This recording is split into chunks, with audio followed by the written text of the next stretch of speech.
Hi అండి, welcome back to మణిమల్ creations. ఈరోజు bagara rice చూపిస్తున్నానండి. చాలా సింపుల్ ప్రాసెస్ అండి ఇది.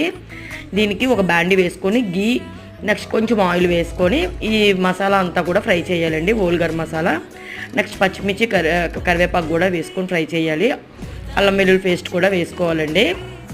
నెక్స్ట్ ఆనియన్స్ కూడా వేసుకొని అవి గోల్డెన్ బ్రౌన్ కలర్లో వచ్చేదాకా ఫ్రై చేయాలి. గల్లుప్పు వేసుకున్నానండి, పింక్ రాక్ సాల్ట్ వేసుకున్నాను.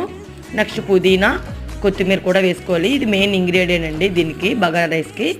నేను బాస్మతి రైస్ ఒక 2 గ్లాసు వాష్ చేసి సోక్ చేసుకున్నాను. ముందుగా సోక్ చేసుకోవాలి. 2 గ్లాస్కి 3 గ్లాస్ వాటర్ అయితే కరెక్ట్ క్వాంటిటీ సరిపోతుందండి.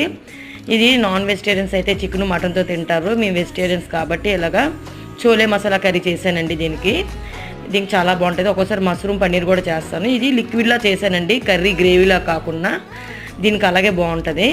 రెసిపీ అయితే చాలా బాగుంటుందండి.